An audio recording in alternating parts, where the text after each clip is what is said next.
A few months back, my husband Darren and I did a live webinar sharing our blueprint for improving your step-family life. We sat down on the big comfy couch and we laid it all out there. We talked about what it used to be like and what we used to fight about and how I used to handle issues with the kids and what it did to the vibe of our home and our marriage. And then we shared how we got to where we are now. Our step-family stressors are still there. We still aren't on the same page about a lot of things when it comes to parenting. We still argue here and there, but the way that we show up for each other and our family has completely transformed, and so has the vibe of our home.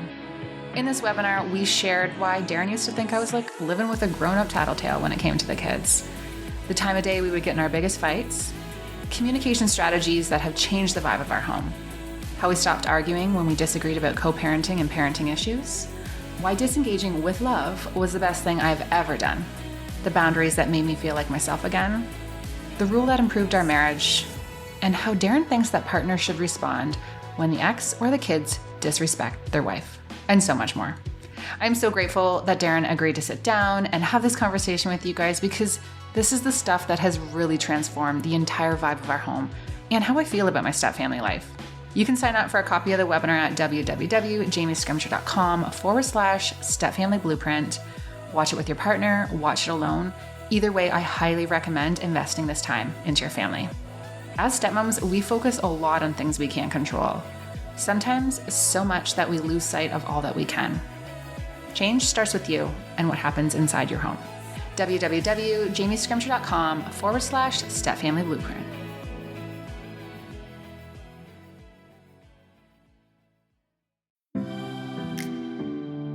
Hey there, it's Jamie Scrimger here, and you're listening to the Kick-Ass Stepmom Podcast.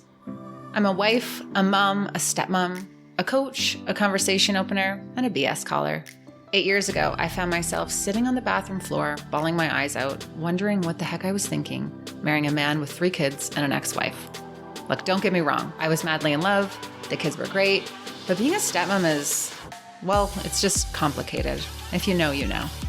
As a 26-year-old with zero experience in the parenting department, I went to the internet for support. But I was disappointed with what I found. So I decided to create the type of support I was looking for.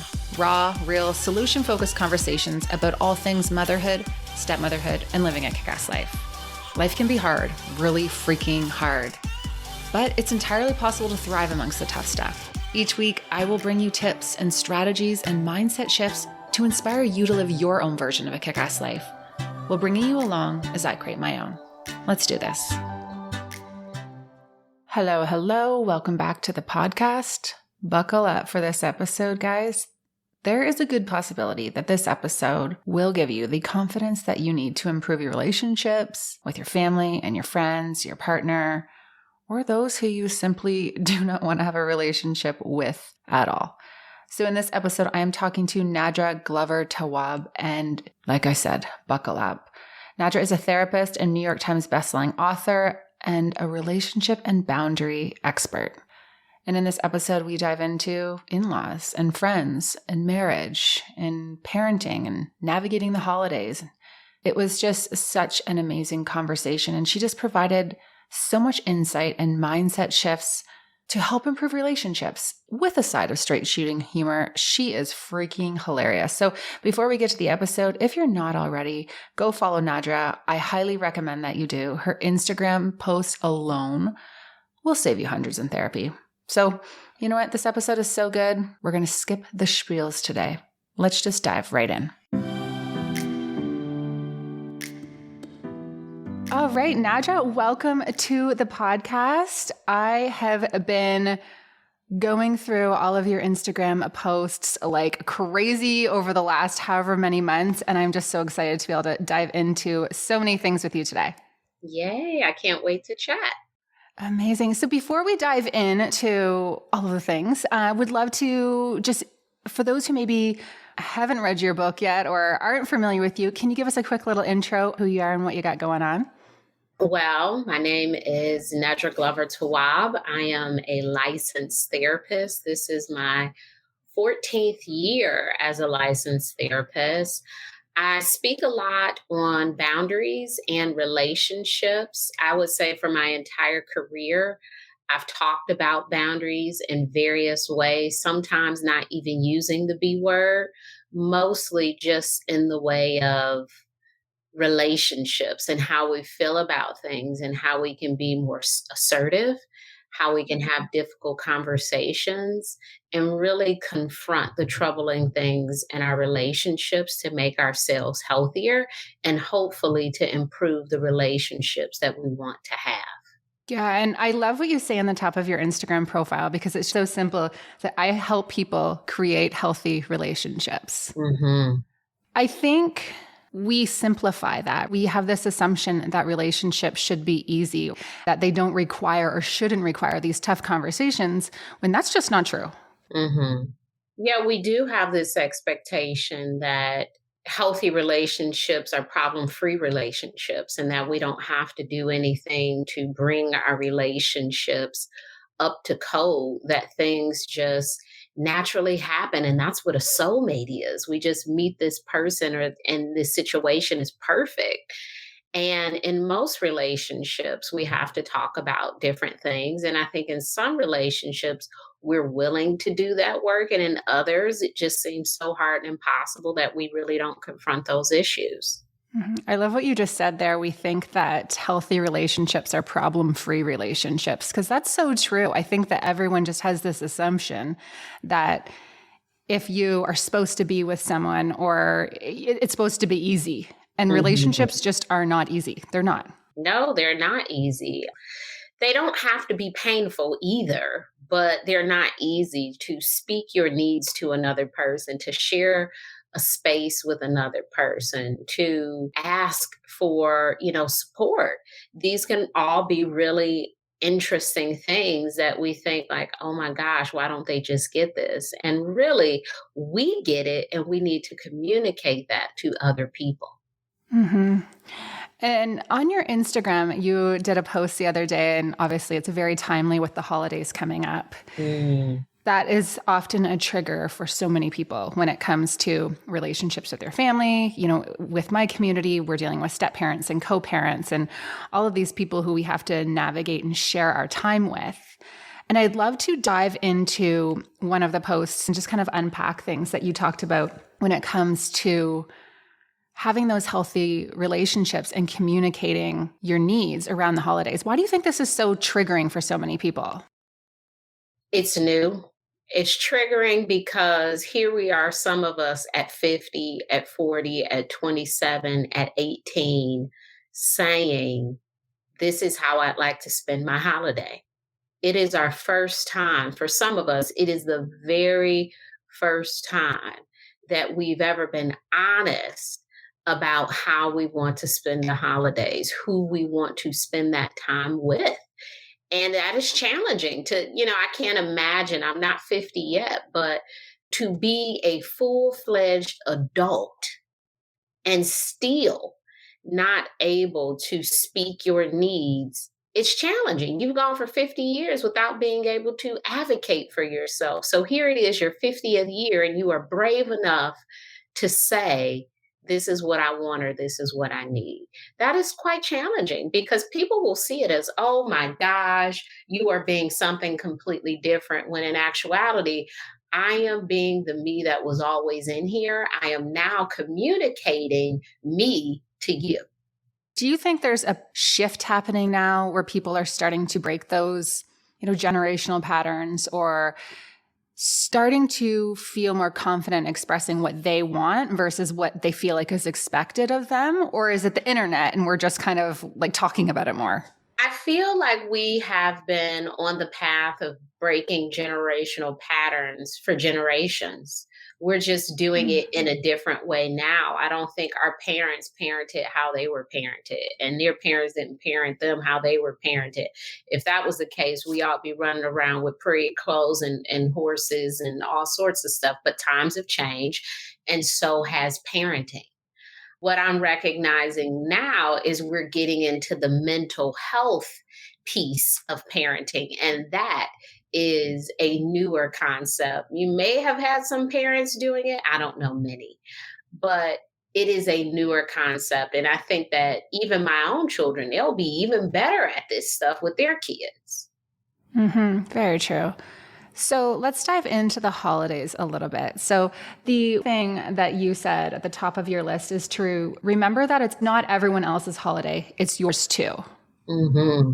And we get lost in that, all of the things that we should be doing. My husband and I were just having a conversation about our holiday schedule. And it's like, well, we need to do this, and then we need to do this. And I said, do we need to do that? Why do we have to go do that? He's like, well, there are parents or there are grandparents and we owe them. Or how do you recommend that someone who is feeling torn around the holidays, maybe there's these expectations that they show up for their family in a specific way, or they spend their whole, holiday with their extended family instead of creating their own traditions with their own kids? How do you navigate that while still respecting old traditions while, creating your own?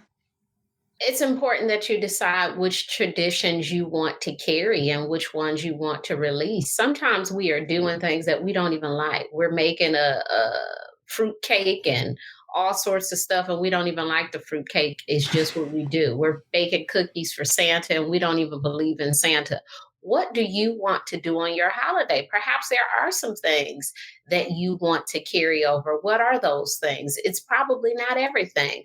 What new things do you find cool or interesting that you might want to incorporate?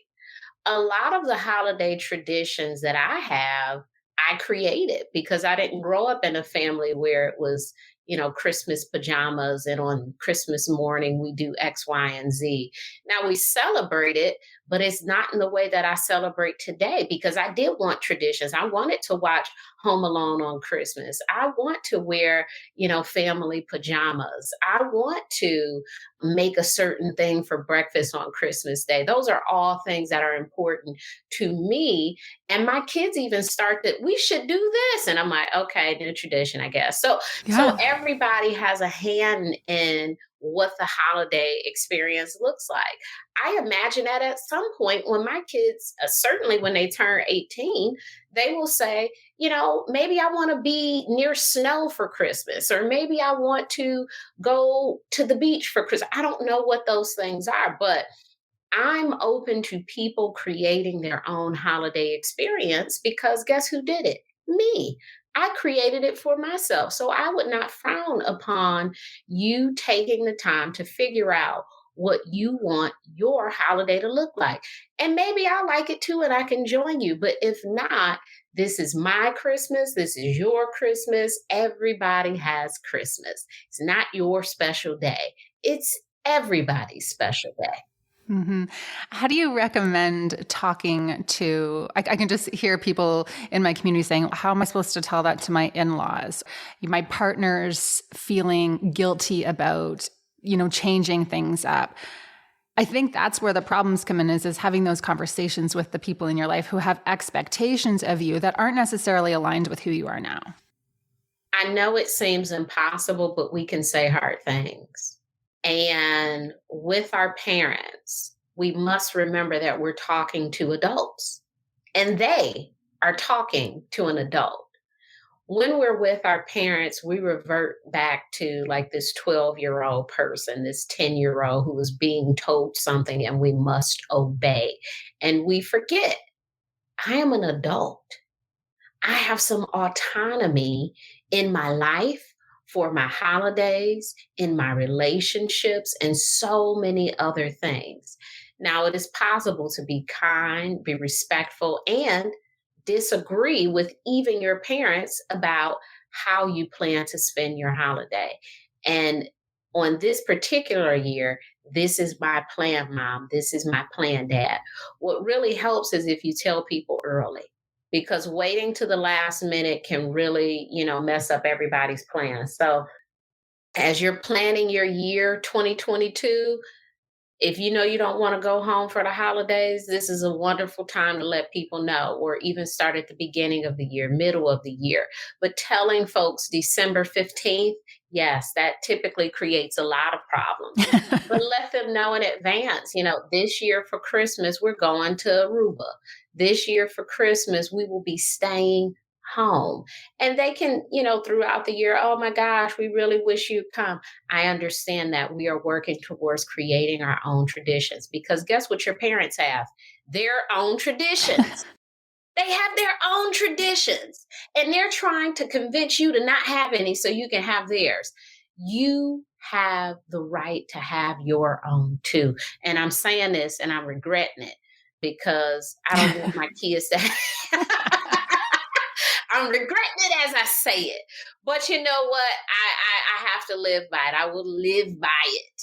But yes, this is tough. I could just imagine how tough it is as a parent to let go. But it is the work of parenthood, and your kids cannot do that work for you. Yeah, for sure. I love what you said about going home. We revert back to those childhood patterns and the wounds come up and insecurities come up. And I just want to share something. So we were having dinner with my sister's going to be listening to this podcast episode and she's going to roll her eyes when she hears this. But we were having dinner with my dad, and growing up, I always felt like everything was my fault and that I didn't get the same treatment as everyone else and everything was like that was just kind of the story that I had as a child. And it's something I've worked on, but we went home to my sister's house for dinner and my dad had made muffins for the kids. And we were coming last minute. We have the same amount of kids as my sister or whatever. And we got less muffins. There was less muffins in my Ziploc bag than for my sister. And I'll tell you, for a week and a half after, I was like going back to how it's never been fair with me and I've never been treated the same way. And, those old wounds come up when you spend time with your parents, especially if you haven't been dealing with them and actively working to heal them. And I know there's so many people who can relate to that.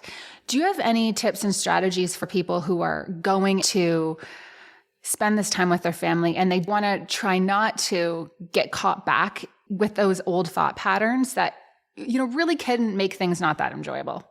And the muffins weren't even that good. I don't even know why I cared about the muffins that much because I didn't even like those muffins. It wasn't about the muffins. It wasn't about the muffins. It's just so crazy how that can trigger you for so long.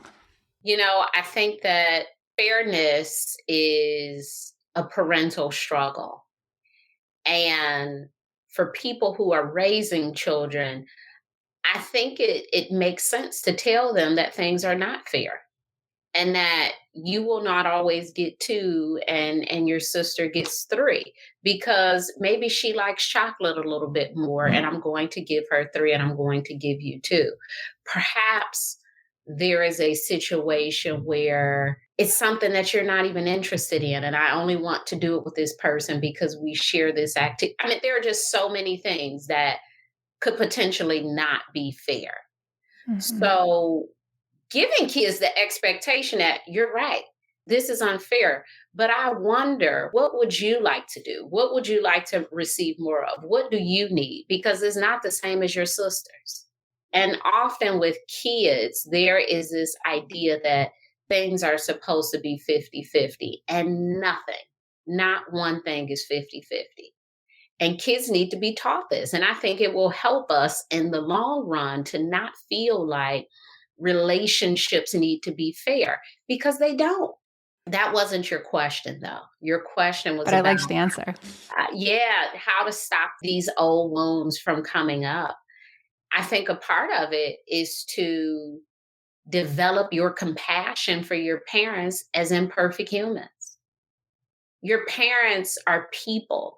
And I remember when I was in college, some of my friends had kids when we were in college. And I used to always think to myself, I don't think I could be anybody's mama in college. I couldn't imagine a kid in the back seat of this little car that I had. Like it just felt so odd. But my friends who were my same age was somebody's parent. And right now, I am someone's parent. And I do a lot of stuff that's imperfect. So I can't imagine having this human who holds me to a standard of perfection. Oh my gosh. It's like, Mom makes the best whatever. Mom make, like when my kids say something like, "Oh, this had too much cheese." Well, hey, everything isn't perfect. That's what, like, "Oh my gosh, mom, you yelled." Yep, mom yells too. I apologize. I shouldn't yell at you, but sometimes I do it because I'm a human. I'm a human being, and I want you to know that above anything else. I'm your mother and I'm human. I will mess up. And same thing for dads. And as we're bringing up these things that we have an issue with, remember they are humans, they are not perfect. And so if they showed some favoritism, if they yelled at you, if they don't understand your views on certain things, they are human beings. And no human is 100% perfect. And that includes your parents. And with humans, we can talk to them, we can help them to understand us, but we have to be willing to have conversations, human to human. One of the most humbling things I've experienced as an adult child is my mother talking about her experiences as a single parent, which I did not understand as a child. As a child, I saw it as, why do I have to go with my sister every weekend when she goes over her friend's house? I just want to stay home. What my mother was saying is, I need a break. I need a break from kids. And I'm the only parent here. I didn't get that. I got, oh my gosh, my sister, I don't want to go. But now I get it. I understand it now. I understand her differently. I understand things differently. So my child mind could not wrap around some of the things that were happening around me. And to have those conversations with our parents about maybe they were hard on us, but why? Why me? Because I felt, whatever your thing is, I don't know what your thing is, but why me? Maybe they saw something that you didn't even know. You didn't even know. They're like, I saw that you were really sensitive. And so me being hard on you was to try to prepare you for other people to be hard on you. Now, did I do that properly? Probably not. I'm a human. I don't know what I'm doing. Yeah. But I tried. And my way of trying did not work for you. And I'm sorry. I apologize. I didn't mean for it to happen that way. What if the parents aren't capable of that? Because I do think there's that, right? And obviously that's amazing when you can have these healthy relationships and these healthy conversations with your parent, adult to adult. Mm-hmm. How do you protect yourself when you go to these events and you know all of this? The dynamic maybe isn't healthy anymore. You can't help but kind of get wrapped up in that. And maybe there needs to be some new boundaries, or maybe you need to switch some things. But is there a way that we should be talking to our parents and to our family members when we want to have that shift in our relationship, maybe respect of new boundaries or just new perspectives? Many parents will not agree with you, will not understand your stories, because it is a very hard thing to accept ownership of who you are to other people. So for the parents who do it, I'm like, oh my gosh, you're 100% brave. But there are so many times and so often where parents will deny the story, they'll reshape it, make up details that didn't necessarily exist, all to say that I was a wonderful person to you. And other family members they'll blame you and all of these things. That is an unfortunate norm. However, when that happens, one of the things I think we do to ourselves is to go to people who have proven, I cannot honor you, I cannot understand you, I will not agree with your perspective. And we go back for more and we try to get them to understand us, honor us, agree with our perspective. We're continuously explaining. Now, you can talk to a person who listens. You cannot talk to a person who has their finger in their ears and they're saying, la, la, la, la, la, la, la, la, la. You cannot do that. So if you are dealing with that sort of person, you have to make an agreement with yourself to accept them as they are, or to work on your part of things that you can change. But you cannot change them. You cannot make them own your story. You cannot make them understand you better. You cannot get them to see things in the way that you see them. It is unfortunate, and it is a choice how you choose to show up in relationship with them. There is no force but you. Yeah. When it comes to that, how do you get yourself to the place where you often parents will say they'll blame you for that or say, oh, no, that's not true, or oh, whoever, right? And just kind of minimize that experience. What advice do you have? And I'm sure you have clients who you talk to about this all the time who struggle having that confidence to own that experience of their own instead of thinking there's something wrong with them. Here's another agreement. We have to make an agreement with ourselves for people to not change our narrative to fit who they need to be. We are often offended by people saying good things about themselves. That's, oh, it was you. Well, that's what a person is going to say. They don't want it to be them. This is what a person is going to do when they don't want to respect your boundary. We have to anticipate the people in our lives being themselves. And so often our expectation is different. They deny everybody's story, and we're like, why won't they listen to my story? They're a story denier. They're a story. That's it. That's it. They're a story denier. It's not anything special to you. If anybody says anything to them that paints them in a light that they don't want to see, guess what? They deny the story. So they're not doing anything special to you. They are being themselves. Do you accept it or not? And if you don't, what do? Because you cannot change this person. They are saying, I feel great about the way I am. I feel good. I wake up with a good, nice rest, being exactly how I am. Now, what do you want to do with me? It's so true. It's so true. I've tried to tell people about themselves, like, you never let me get a word in, and da-da-da-da-da-da-da-da. It's the funniest thing because it's almost like you've said nothing to them. It's like, you need to just talk like, are you, it's all you.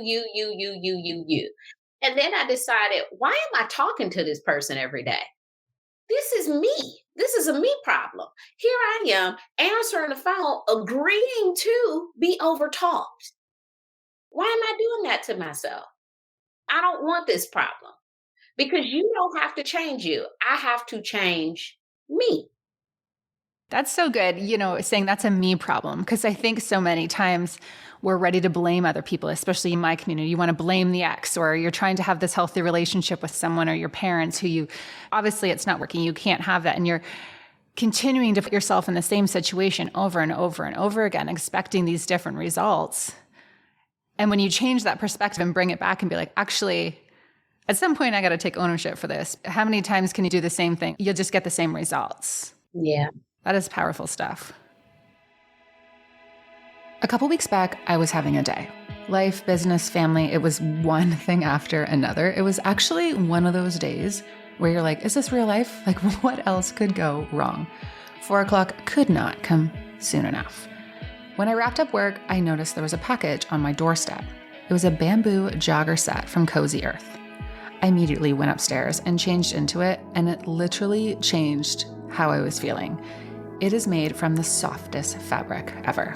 In fact, I now need this sweatsuit in more colors because I have been wearing it every evening since.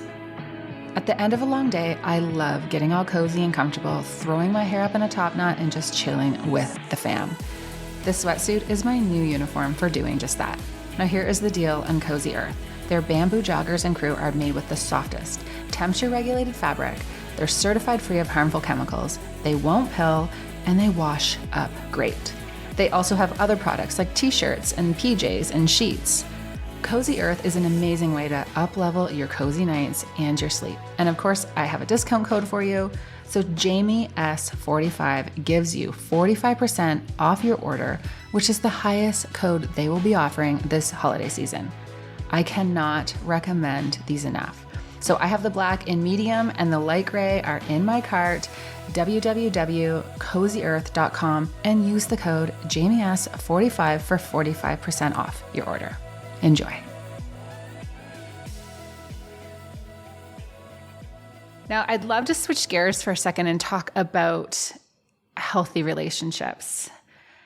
You have this post about the 7 things you need to stop doing if you want to have a healthy relationship. Can you dive into that a little bit? Can you read the post? Yeah. So stop avoiding conflict was the first thing. Mm-hmm. Why do you think people don't understand this? Well, I started by saying that we think that healthy relationships are pain-free. And so even a disagreement, I've heard people say, I never argue with my husband. I never argue. That is unhealthy. That is unhealthy. If y'all don't argue about what to watch, what to cook, where to go, that's not healthy. You're not the same person. Somebody's needs are not being met because it is no possible way for us to agree on everything. I read something a little bit ago about sibling relationships when they're younger, and it said little kids, I think they argue like every 7 minutes. I said, that's about right. That's how often I want to argue as an adult. About every 7 minutes when I'm with another person. I'm like, why we got to go there? What's that over there? I have about 1,000 things to say. Most of them I keep to myself. I've learned to just, oh, that's not that big of a deal. But baby, when something come up, that's a big deal. I'm saying it. We feel these things, but we're not doing it because it's like, I'm just going to be quiet. I'm going to keep the peace. And that will lead you right into an attorney's office. That will lead you right into talking to your friends about your other friends. I can't believe I can't believe she, because we are not having these conversations with the people that we have the issue with. Yeah, it's so true. I had a friend once, there was a recent divorce, and the one person was blindsided by the other partner filing for divorce. And he's like, I don't understand. We never fought. She never said anything, like never had an argument. And now this. And my one friend couldn't understand. I was like, well, they never fought. Like, what was the deal here? I said, then no one was saying anything. Like that literally, like you can only do that so long until all of the resentment just like builds up and it's like you're losing your shit about a sock on the floor or something like that, right? Mm-hmm. I want an evaluation from everybody in my house. I'm constantly like, what do you think about the way I talk? Do you think I'm mean? Do you think I'm like, I want an evaluation. Now my kids, they will just outright tell you, but even for my husband, I have to say like, how am I doing? How is the food? Should I redo this? And it's not that I'm second guessing myself, but I want you to tell me I don't like your chicken.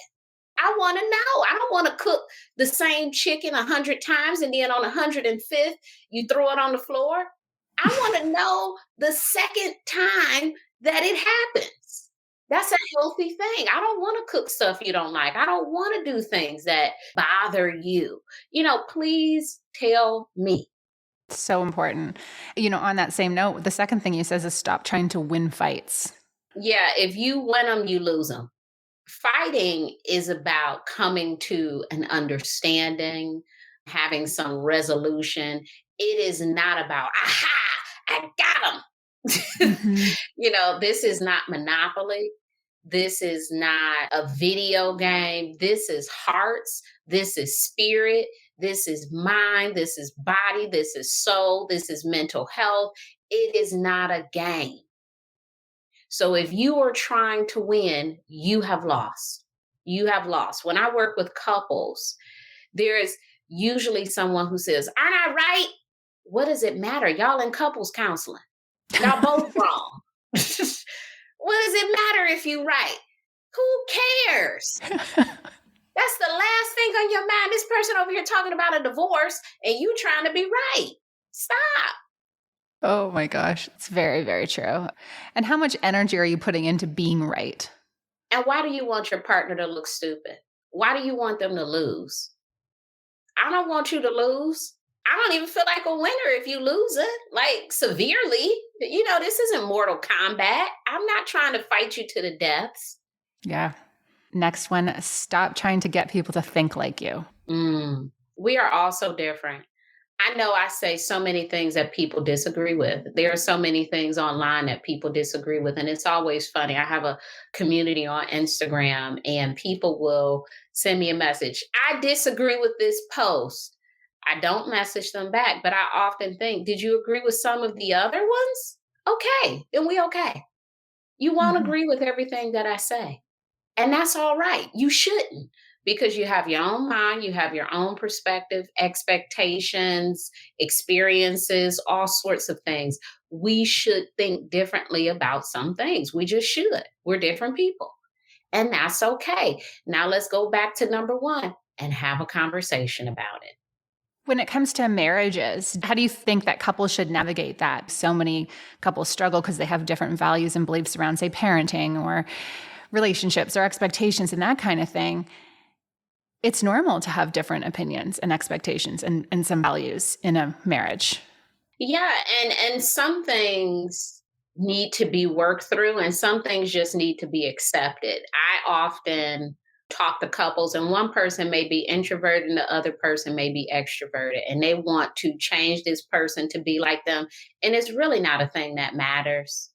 You Mhm. want to spend time with your partner, but do they have to go to a party with you to spend time? Is that the only way? Can they go to the party and leave a little bit early because their energy is now drained? Like, how do we work through these things without saying you have to be just like me? Well, how do I allow you to be you and we can work in harmony to be with each other? That hits home to me because I'm more introverted and my husband's an extrovert. And that schedule at the beginning of our relationship, it definitely drained me. I do think think it's like the 2-3 year mark when you're like, okay, something has to shift here because I can't keep trying to be this person that you want me to be for the rest of my life, right? Yeah, my husband says that I'm introverted until I'm extroverted.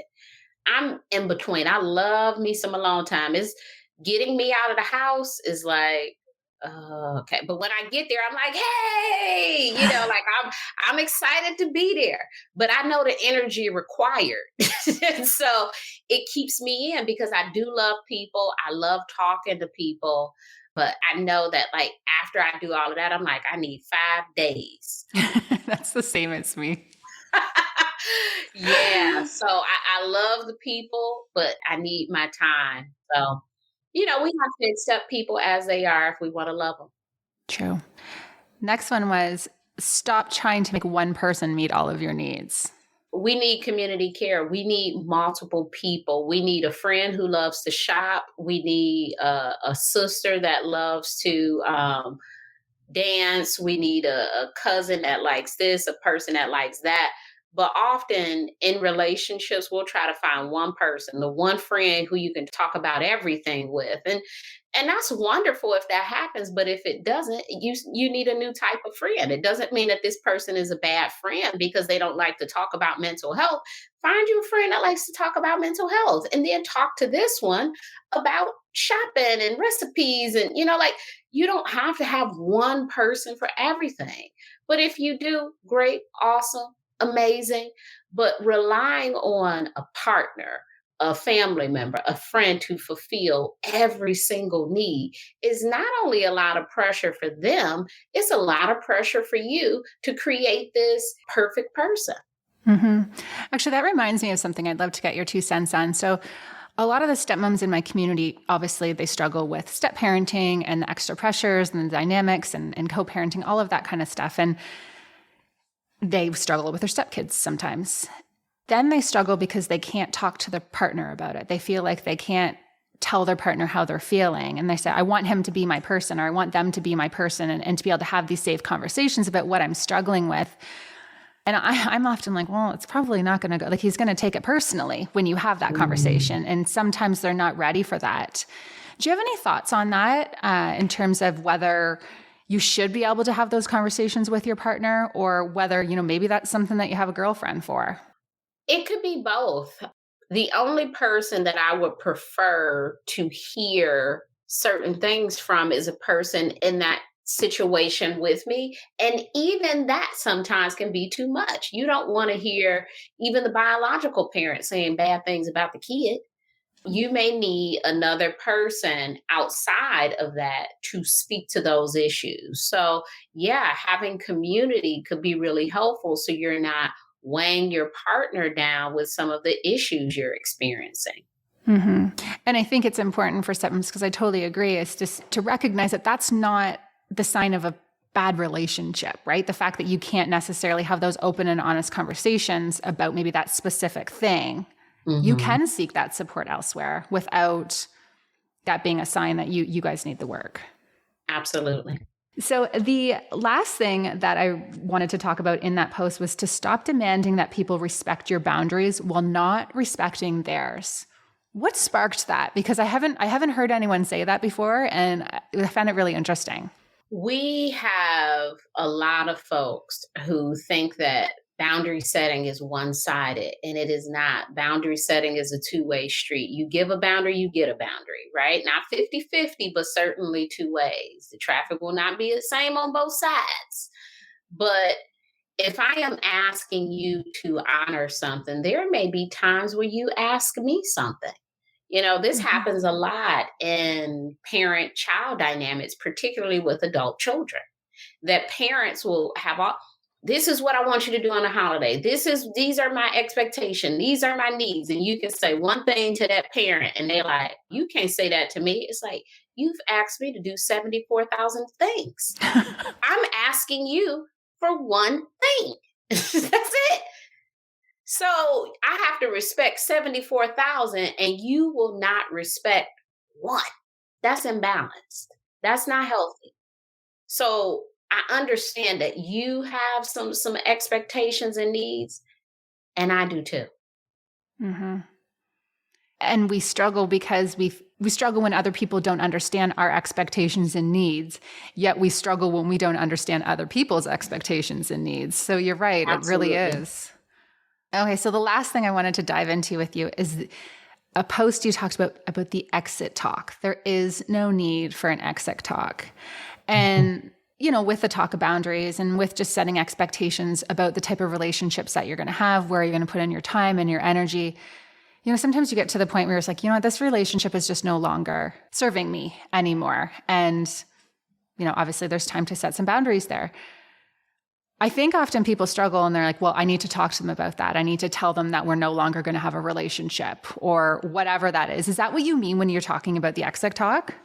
Well, I think the challenge with the exit talk is the anxiety around it keeps us in unhealthy situations longer. I think you don't need to have exit talks with certain people. There are some people where you need to have conversations, but in some friendships, things can just fizzle out and we don't need to call Sarah and say, hey, I know I haven't talked to you in 2 weeks and I just want you to know it's because I don't like you anymore. It's like, what in the world? Whoa. But, we'll do that because it's like, well, shouldn't she know I don't like her? Why? Why does she need to know that? All she knew was you guys haven't talked and it seems like she was okay with it. Like she wasn't calling you every day to ask you for anything. Do we need to tell her that you don't like her? If there is a conversation, it needs to be strategic and well done. And really the conversation is, it's me. It's not you. Because you are working well in your other relationship. Nobody else cares about this stuff I'm talking about. It's me. I don't like it. And so continue to be you because there is someone who enjoys it. It's just not me. So if you're going to have an exit conversation, it needs to be a situation where there is really no other alternative. And in lots of situations, I find that there's so many alternatives to having an exit conversation. So many alternatives. Most of the time, if we stop reaching out to people, these relationships fizzle. I've had people say to me, I call my sister every day and I don't like her. You call her every day. I wonder what would happen if you just stopped calling. Sounds like no relationship to me. I would evaluate when these conversations are needed and when they are not. How do we behaviorally set the boundary? If you don't want to be friends with someone, can't you just not invite them to your party? There's so many things that we can do to step away from things where we're not running into Paula at the grocery store and it's completely awkward because you told her that she had bad breath and you can't be her friend. Like, is that the encounter you want to have? Or do you want it to be a situation where it's like, oh, hey, how are you? How have you been? Okay, bye. I just want an okay, bye ending. I see you and it's like, oh, hey, you're at the family gathering. Okay, see you later. That's it. That's as much of in my life as you will be. And we didn't have an exit conversation about how you've been a horrible auntie and I've hated you since I was 7. We didn't even have to do all of that because guess what? We don't even talk anyway. That's so true. I think sometimes people, when relationships are changing, or even when you read a book on boundaries, or you need to set these boundaries and I'm going to need to have a conversation about it. There's so many things you can do beforehand to just kind of shift that relationship without having a big performance about it. Mm-hmm. Yeah, we're here for the drama. I think we've gone housewives crazy where we're like, have to say something. And it's like what we say is terrible. It's not very nice. It's terrible. It's mean to people. And I've had situations where I feel like I am demonstrating everything possible.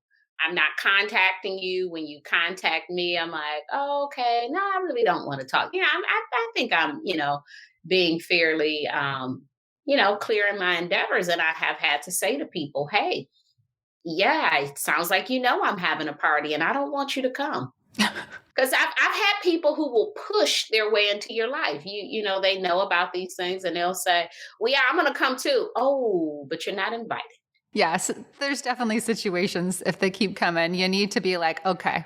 Yeah, now I got to say it because I didn't invite you. So now you just invited yourself. Yeah, you can't come. And in those situations, people will just end the relationship because they're so embarrassed. They don't even want to talk about why. It's like, oh my gosh, you're crazy. It's like, okay, cool. If that's the story you want to lead with. Mm-hmm. That's so true. So here's my question for you. When's your comedy tour going to be? That's going to be 2.0. I'm just going to put that out there. I just think that would be like a boundaries comedy tour to really have the conversations that everyone really needs to be having. I don't know if there will be a comedy tour, but I certainly think that humor is healing. Mm-hmm. Therapy is filled with so many heavy, dark, deep conversations. And if I could make a person smile in the process, if I could make a person think of even crying and getting their shirt all wet, it's like, oh, girl, you need some tissue, just anything, just to bring them out of that moment. It truly is helpful. It is helpful to cry while grieving and to laugh. It is helpful to cry while revisiting this pain and to, break out in a laugh. And, even this stuff, to have these ideas that maybe this stuff isn't so bad. Maybe I've been, thinking about this in this way that's like, oh my gosh, so heavy. And it's really like just being like, oh, no, you can't come. Just maybe that's what we've been missing because we do have this idea that everything is like this really dramatic moment and we have to slow down and breathe and say this stuff. And it's like, yeah, no. That's all I have. That's as deep as I'm going to go with that one. So good. Thank you so much for taking time to chat with us today. I can tell you already, I know this is going to be a fan favorite. So where can everyone find you? I am most present on Instagram at Nedra Tawabb. I have a website. I have a book, Set Boundaries, Find Peace. And very soon I will have a workbook, the Set Boundaries Workbook. But find me on Instagram at Nedra Tawabb. Yes, the feed is so good. I'm always going through it, looking for some inspo. Thank you so much. You truly are a light, and I'm just grateful you took the time today. You're welcome. Have a great day. Thanks so much for tuning in. You guys know the drill. If this resonated, share it with someone who you think will love it too. And if you haven't already, I would be forever grateful if you could head on over to iTunes and give the show a rating and a review. And if you're craving more stepmom content, want to connect with me and stepmoms from all over the world, and get access to exclusive content with all my favorite experts, be sure to check out the exclusive stepmom community, www.jamiescrimsher.com/membership. Members also get access to my online magazine and can listen in on coaching calls with fellow stepmoms. www.jamiescrimsher.com/membership. Love you guys. We'll chat with you next week.